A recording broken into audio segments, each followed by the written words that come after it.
10ാം class അടിസ്ഥാന പാഠാവലിയിലെ ചരിത്രം രചിച്ച നാടകം എന്ന പാഠഭാഗമാണ് പഠിക്കാൻ പോകുന്നത്. വി.ടി. ഭട്ടതിരിപ്പാടിനെയും അദ്ദേഹത്തിന്റെ വിപ്ലവകരമായ നാടകം അടുക്കളയിൽ നിന്ന് അരങ്ങത്തേക്ക് എന്നതിനെയും കുറിച്ചുള്ള കെ. കേളപ്പന്റെ നിരീക്ഷണങ്ങളാണ് ഈ ലേഖനത്തിലുള്ളത്. പാഠഭാഗത്തിലേക്ക് കടക്കാം.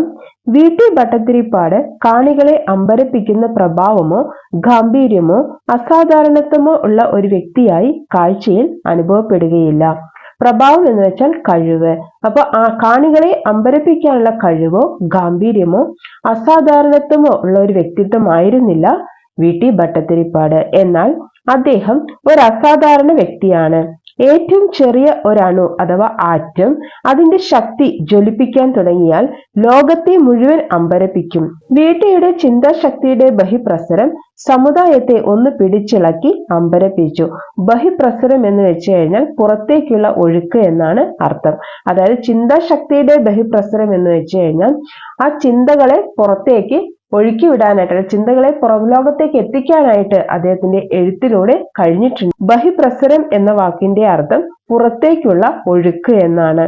അതായത് കാഴ്ചയിൽ സാധാരണക്കാരനെന്ന് തോന്നുമെങ്കിലും അണുശക്തി പോലെ ലോകത്തെ അമ്പരപ്പിക്കാൻ കഴിവുള്ള ചിന്താശക്തിയുടെ ഉടമയായിരുന്നു വി.ടി. എന്നാണ് കേളപ്പന്റെ നിരീക്ഷണം. വി.ടിയുടെ അടുക്കളയിൽ നിന്ന് അരങ്ങത്തേക്ക് എന്ന നാടകം മാറ്റങ്ങൾക്ക് തയ്യാറാവാതെ അന്ധകാരത്തിൽ കഴിഞ്ഞിരുന്ന നമ്പൂതിരി സമുദായത്തിൽ ഒരു ആറ്റം ബോംബ് പോലെ വലിയൊരു കോളിളക്കമാണ് സൃഷ്ടിച്ചത്. അതായത് ഒരു ആറ്റം ബോംബ് വീണപ്പോഴുള്ള വലിയൊരു മാറ്റമാണ് ആ സമൂഹത്തിൽ ഉണ്ടാക്കിയത്. അടുക്കളയിൽ നിന്ന് അരങ്ങത്തേക്ക് എന്ന ഈ നാടകം അക്കാലത്ത് ഒരു ആറ്റം ബോംബായിരുന്നു. ഒരു വക മാറ്റങ്ങൾക്കും വിധേയരാവാതെ അന്ധതയിൽ ആണ്ടുകിടന്നിരുന്ന നമ്പൂതിരി സമുദായത്തിൽ അതൊരു കോളിളക്കമുണ്ടാക്കി. നമ്പൂതിരി സമുദായത്തിന്റെ അന്നത്തെ നില നല്ലതുപോലെ മനസ്സിലാക്കിയിട്ടുള്ളവർക്ക് മാത്രമേ എത്ര വമ്പിച്ച ഒരു ശക്തിയോടാണ് ആ കൃഷഗാത്രൻ സമരം നടത്തിയതെന്ന് മനസ്സിലാക്കാൻ കഴിയൂ. കൃഷഗാത്രൻ എന്ന വാക്കിന്റെ അർത്ഥം മെലിഞ്ഞ ആൾ എന്നാണ്. അതായത് വി.ടി. ഭട്ടതിരിപ്പാട് ഒരു സമൂഹത്തോട് തന്നെയാണ് സമരം ചെയ്യുന്നത്. ഒരു സമൂഹത്തിൽ നിന്നിരുന്ന ആ ഒരു വ്യവസ്ഥകളെയാണ് മാറ്റിമറിക്കാനായിട്ട് ശ്രമിക്കുന്നത്. അതാണ് ഇവിടെ കൃഷഗാത്രൻ, ആ മെലിഞ്ഞ ആൾ ഒരു വലിയൊരു ശക്തിയോടാണ് സമരം ചെയ്യുന്നതെന്ന് പറയുന്നത്. പഠിക്കുവാനും ചിന്തിക്കുവാനും സൗകര്യവും ആവശ്യവുമില്ലാതെ ഇരുളടഞ്ഞ അറകളിലും മറക്കുടയുടെ പിന്നിലും കാലയാപനം ചെയ്തു പോന്ന അന്തർജനങ്ങൾ സമുദായത്തെ വളരാൻ അനുവദിക്കാത്ത കനത്ത നിർജീവ ഭാരമായിരുന്നു. കാലയാപനം ചെയ്യുക എന്ന് വെച്ച് കഴിഞ്ഞാൽ ഉപജീവനം കഴിഞ്ഞു പോവുക, ഉപജീവനം ചെയ്തു പോകുന്ന എന്നാണ് അർത്ഥമാക്കുന്നത്. പുരുഷന്മാരാണെങ്കിൽ ചുറ്റുപാടും ദിനം പ്രതി ഉണ്ടായിക്കൊണ്ടിരിക്കുന്ന വമ്പിച്ച പരിവർത്തനങ്ങളെ കണ്ടുപഠിക്കുവാൻ സന്ദർഭം ലഭിക്കാത്ത വിധം അന്യരിൽ നിന്നകന്ന് മതപഠനത്തിന് നിർബന്ധരായി നട്ടം തിരിയുകയായിരുന്നു. പരിവർത്തനങ്ങൾ എന്ന് വെച്ചാൽ മാറ്റങ്ങൾ, സമൂഹത്തിൽ ഉണ്ടാകുന്ന അല്ലെങ്കിൽ ചുറ്റുമുണ്ടാകുന്ന മാറ്റങ്ങളെ കുറിച്ച് മനസ്സിലാക്കാനോ അത് കണ്ടു പഠിക്കാനോ അവർക്ക് സാധിച്ചിട്ടുണ്ടായിരുന്നില്ല. അവർ മറ്റുള്ളവരിൽ നിന്നെല്ലാം അകന്ന് മതപഠനത്തിനായി നിർബന്ധിതരായി നട്ടം തിരിയുകയായിരുന്നു. ഭൂ ഉടമകളും ധനികരുമായ സമുദായാംഗങ്ങൾക്ക് എന്ന പോലെ തന്നെ നിർധനർക്കും ജീവിത ക്ലേശങ്ങളാണ്. അത് ജീവിത ക്ലേശങ്ങൾ എന്ന് വെച്ചാൽ ജീവിതത്തിൽ ഉണ്ടാകുന്ന ബുദ്ധിമുട്ടുകൾ, ജീവിത ബുദ്ധിമുട്ടുകളാണ് സമുദായത്തിൽ പരിവർത്തനം ഉണ്ടാക്കുന്ന ഒരു പ്രേരക ശക്തിയെങ്കിൽ ആ കാരണത്താൽ നമ്പൂതിരി സമുദായത്തിൽ ഒരു വിപ്ലവം ഉണ്ടാകുമായിരുന്നില്ല. അതായത് ആ കാലഘട്ടത്തിൽ ഉണ്ടായിരുന്ന നമ്പൂതിരി സമുദായത്തിന്റെ അവസ്ഥകളെയാണ് ലേഖകൻ ഇവിടെ വിവരിക്കുന്നത്. അന്തർജനങ്ങൾ എന്ന് വെച്ചാൽ സ്ത്രീകൾ എന്നാണ് അർത്ഥം. അപ്പൊ സ്ത്രീകൾ പഠിക്കാനോ ചിന്തിക്കാനോ അവസരമില്ലാതെ ഇരുളടഞ്ഞ അറകളിലും മറക്കുടയ്ക്കുള്ളിലും ഒതുങ്ങിക്കൂടി കഴിയുകയായിരുന്നു ചെയ്തു പോന്നിട്ടുണ്ടായിരുന്നത്. പുരുഷന്മാരാണെങ്കിൽ പുറം ലോകത്തുണ്ടാകുന്ന മാറ്റങ്ങളെ കുറിച്ച് ഒന്നും തന്നെ അറിയാതെ അവരുടെ വേദഗ്രന്ഥങ്ങളിൽ മതപഠനത്തിൽ മുഴുകിയിട്ടുള്ള ഒരു ജീവിതമായിരുന്നു അവർക്കുണ്ടായിരുന്നത്.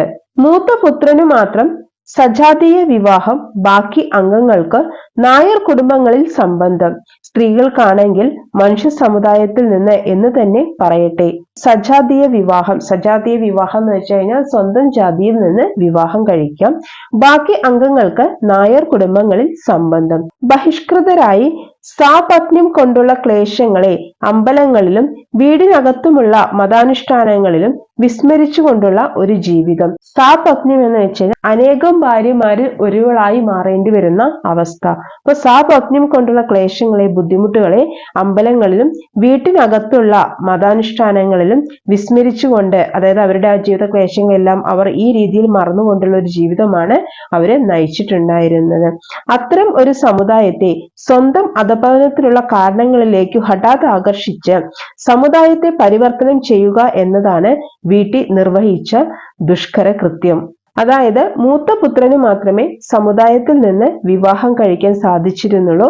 മറ്റുള്ളവർക്ക് നായർ വീടുകളിൽ സംബന്ധം പുലർത്താന് അനുവാദമുണ്ടായിരുന്നുള്ളൂ. സ്ത്രീകൾക്ക് വിദ്യാഭ്യാസം നിഷേധിക്കപ്പെട്ട ഒരു കാലഘട്ടമായിരുന്നു അത്.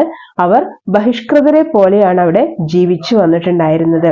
ഈ ഒരു ദുരവസ്ഥയിലേക്ക് സമുദായത്തിന്റെ ശ്രദ്ധ ക്ഷണിക്കാനും അതിൽ പരിവർത്തനം കൊണ്ടുവരാനും, അല്ലെങ്കിൽ പരിവർത്തനം അഥവാ മാറ്റം കൊണ്ടുവരാനുമാണ് വീട്ടി ശ്രമിച്ചത്. അതിനായിട്ട് അദ്ദേഹം ഉപയോഗിച്ച ഏറ്റവും മൂർച്ചയേറിയ ആയുധമായിരുന്നു അടുക്കളയിൽ നിന്ന് അരങ്ങത്തേക്ക് എന്ന നാടകം. വീട്ടിയുടെ ഈ നാടകം ആ സമൂഹത്തിൽ എന്തെല്ലാം മാറ്റങ്ങളാണ് അല്ലെങ്കിൽ എന്തെല്ലാം പരിവർത്തനങ്ങളാണ് കൊണ്ടുവന്നതെന്ന് നോക്കാം. തൽഫലമായി യുവാക്കൾ ആ വേദാധ്യയനത്തെ എതിർത്തു, പരിവേദനം നടപ്പാക്കി. മറക്കുട തല്ലിപ്പൊളിച്ച സ്ത്രീകൾ പുറത്തു വന്നു. പുരുഷന്മാരോടൊപ്പം സ്ത്രീകളും ആധുനിക വിദ്യാഭ്യാസത്തിന് മുതിർന്നു. വിധവാ വിവാഹം നടത്തി. അങ്ങനെ മറ്റു സമുദായങ്ങളോടൊപ്പം മുന്നോട്ട് നീങ്ങുവാൻ നമ്പൂതിരി സമുദായം അരയും തലയും മുറുക്കി. അരയും തലയും മുറുക്കി എന്ന് വെച്ചാൽ അവരും അവിടെ തുനിഞ്ഞിറങ്ങി എന്നുള്ള അർത്ഥമാണ്. ഈ മാറ്റങ്ങൾക്ക് നേതൃത്വം കൊടുത്തത് വീട്ടിയാണ്. അദ്ദേഹം ഉപയോഗിച്ച ആയുധങ്ങളിൽ ഏറ്റവും മൂർച്ച കൂടിയത് അടുക്കളയിൽ നിന്ന് അരങ്ങത്തേക്ക് എന്ന ഈ നാടകവുമാണ്. നമ്പൂതിരി സമുദായത്തെ ബാധിച്ച വ്യാധിക്ക് ഒരു വിദഗ്ധനായ വൈദ്യനെ പോലെയാണ് വീട്ടി ചികിത്സ നടത്തിയത്. ദീർഘനിദ്രയിൽ നിന്ന് സമുദായത്തെ ഉണർത്തുവാൻ ഒരു വിദ്യുത് പ്രസരം തന്നെ വേണമെന്ന് അദ്ദേഹം ഉറച്ചു. പ്രസരം എന്ന് വെച്ചാൽ ഒഴുക്ക് എന്നാണ് അർത്ഥം. നാടകവേദിയിൽ വെച്ചുള്ള ആ ഓത്തുചൊല്ലൽ സമുദായത്തെ അരിശം കൊള്ളിച്ചു. പ്രബലന്മാരായ ജന്മികൾ സർവശക്തിയും ഉപയോഗിച്ച് അഭിനയിക്കുന്നത് തടയാൻ ശ്രമിച്ചു.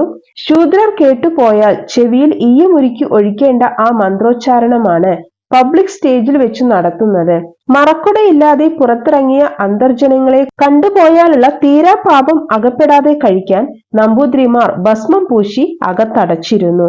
രാമനാമം ജപിക്കുകയുണ്ടായി. തളിപ്പറമ്പിൽ യോഗക്ഷേമ സഭയുടെ വാർഷിക യോഗം ചേർന്നപ്പോൾ എന്ന് നമ്പൂതിരിമാർക്ക് കൂടി ഇന്ന് വിശ്വസിക്കാനാകുമോ? കോഴിക്കോട് ഇല്ലത്ത് വെച്ച് കൂടിയ മറ്റൊരു യോഗത്തിൽ അവിടുത്തെ അന്തർജനം അധ്യക്ഷം വഹിച്ചതു കണ്ട് ആ നാട്ടുകാരായ ഇല്ലത്തെ പരിചാരകർ അരിശമൂത്തു. നമ്പൂതിരിമാർ ഊണ് കഴിച്ച എച്ചിലില എടുക്കാൻ കൂട്ടാക്കിയില്ല.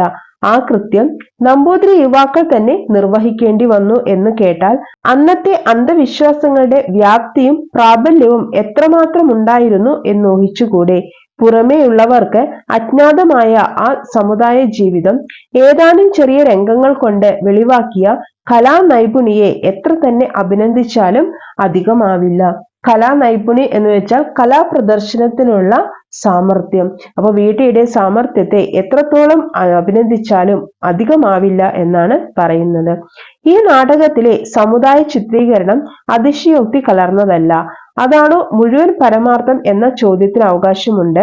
മുഴുവൻ പരമാർത്ഥം അതല്ല. എന്നാൽ അതായത് ഇവിടെ പറയുന്നത്, എന്നാൽ അതിൽ പറഞ്ഞതെല്ലാം പരമാർത്ഥമാണോ, അതായത് സത്യമാണോ എന്നാണ് ചോദിക്കുന്നത്. പരമസത്യമാണോ എന്നാണ് ചോദിക്കുന്നത്.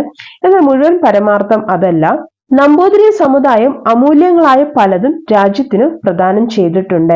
ഒന്നാം തരം കവികൾ നമ്പൂതിരി സമുദായത്തിൽ ഉണ്ടായിട്ടുണ്ട്. സുപ്രസിദ്ധ വൈദ്യന്മാർ നമ്പൂതിരിമാരായിരുന്നു.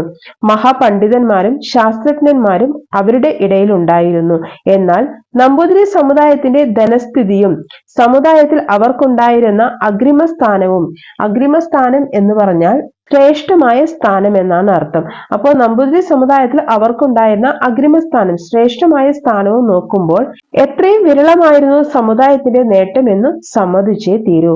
സമുദായത്തെ ഉദ്ധരിക്കുക തന്റെ ജീവിത ലക്ഷ്യമായി കരുതിയ വീട്ടി സമുദായത്തിന്റെ കേടുപാടുകളെ പൊക്കി കാണിച്ചിട്ടുണ്ടെങ്കിൽ അതിൽ ആശ്ചര്യപ്പെടാനില്ലല്ലോ. ഇവിടെ സമുദായത്തെ ഉദ്ധരിക്കുക എന്ന വാക്കുകൊണ്ട് അർത്ഥമാക്കുന്നത് സമുദായത്തെ ഉയർത്തിക്കൊണ്ടുവരിക എന്നുള്ളതാണ്. ആ സമുദായ നിലയെല്ലാം മാറിക്കഴിഞ്ഞു. നമ്പൂതിരി സമുദായം വളരെയധികം മുൻപോട്ട് പോയി എന്നാണെങ്കിൽ ചരിത്രപരമായി ഈ പുസ്തകത്തിന് ഒരു പ്രാധാന്യമുണ്ട്. സമുദായത്തിലെ എത്രയും പ്രധാനമായ ഒരു പരിവർത്തന ദശയെ അത് കുറിക്കുന്നു. പാറ പോലെ ഉറച്ചുകിടന്ന ഇഴുകിപ്പിടിച്ച ആചാരങ്ങളാകുന്ന വൻ ഭിത്തികൾ കൊണ്ട് രക്ഷിച്ചു പോന്ന യാഥാസ്ഥിതികത്വത്തെ പുറമേ നിന്ന് ആക്രമിച്ചു മാറ്റുക സാധ്യമായിരുന്നില്ല.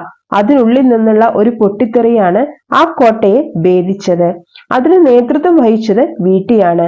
അതിനുപയോഗിച്ച ബോംബാണ് അടുക്കളയിൽ നിന്ന് അരങ്ങത്തേക്ക്. ആ പരമാർത്ഥം വളരെ പേർ ധരിച്ചിരിക്കില്ല എന്ന് വെച്ചാൽ മനസ്സിലാക്കിയിട്ടില്ല എന്നാണ് അർത്ഥമാക്കുന്നത്. ഇപ്പൊ വീട്ടിയുടെ നാടകം എന്തുമാത്രം പരിവർത്തനങ്ങളാണ് സമൂഹത്തിൽ കൊണ്ടുവന്നത് എന്നാണ് പറയുന്നത്. അതായത് ഈ നാടകം യാഥാസ്ഥിതികരെ പ്രകോപിപ്പിക്കുകയും നാടകത്തിലെ ഒത്തുചൊല്ലൽ കേട്ട് ജന്മിമാർ നാടകം തടയാൻ ശ്രമിക്കുകയും ചെയ്തു. മറക്കുടയില്ലാതെ പുറത്തിറങ്ങിയ അന്തർജനങ്ങളെ കാണാതിരിക്കാൻ നമ്പൂതിരിമാർ വീട്ടിനുള്ളിൽ അടച്ചിരുന്നു. ഇങ്ങനെയുള്ള അന്ധവിശ്വാസങ്ങൾക്കെതിരെയായിരുന്നു വീട്ടിയുടെ പോരാട്ടം എന്ന് പറയുന്നത്. വീട്ടിയുടെ പ്രവർത്തനങ്ങളുടെ ഫലമായി യുവാക്കൾ വേദാധ്യയനത്തെ എതിർക്കുകയും പരിവേദനം നടപ്പാക്കുകയും ചെയ്തു. സ്ത്രീകൾ മറക്കുട ഉപേക്ഷിച്ച് വിദ്യാഭ്യാസം നേടാൻ മുന്നോട്ട് വന്നു. വിധവാ വിവാഹങ്ങൾ നടന്നു. പാറ പോലെ ഉറച്ച യാഥാസ്ഥിതികത്തെ തകർത്തത് പുറത്തു നിന്നുള്ള ആക്രമണമല്ല, മറിച്ച് വീട്ടിയുടെ നേതൃത്വത്തിൽ അകത്തു നിന്ന് തന്നെ ഉണ്ടായ ഒരു പൊട്ടിത്തെറിയായിരുന്നു. ഈ നാടകം ആ ചരിത്രപരമായ മാറ്റത്തിന് കാരണമായ ബോംബായിരുന്നുവെന്നും കേളപ്പൻ വിലയിരുത്തുന്നു. നമ്പൂതിരി സമുദായത്തിലെ പ്രധാനപ്പെട്ട ഒരു പരിവർത്തന ഘട്ടത്തെ അല്ലെങ്കിൽ പ്രധാനപ്പെട്ട ഒരു മാറ്റത്തിന്റെ കാലഘട്ടത്തിന് സാക്ഷ്യം വഹിക്കാനായിട്ട് ഈ നാടകത്തിന് കഴിഞ്ഞിട്ടുണ്ട്. അതുകൊണ്ട് തന്നെ ഈ നാടകത്തിന് ചരിത്രപ്രധാനമായി പ്രാധാന്യമുണ്ടെന്നും ലേഖകൻ ഇത് സമർത്ഥിക്കുന്നു. പാഠഭാഗത്തിന്റെ ചോദ്യോത്തരങ്ങൾ അടുത്ത വീഡിയോയിൽ ഉൾപ്പെടുത്താം. Okay, thank you.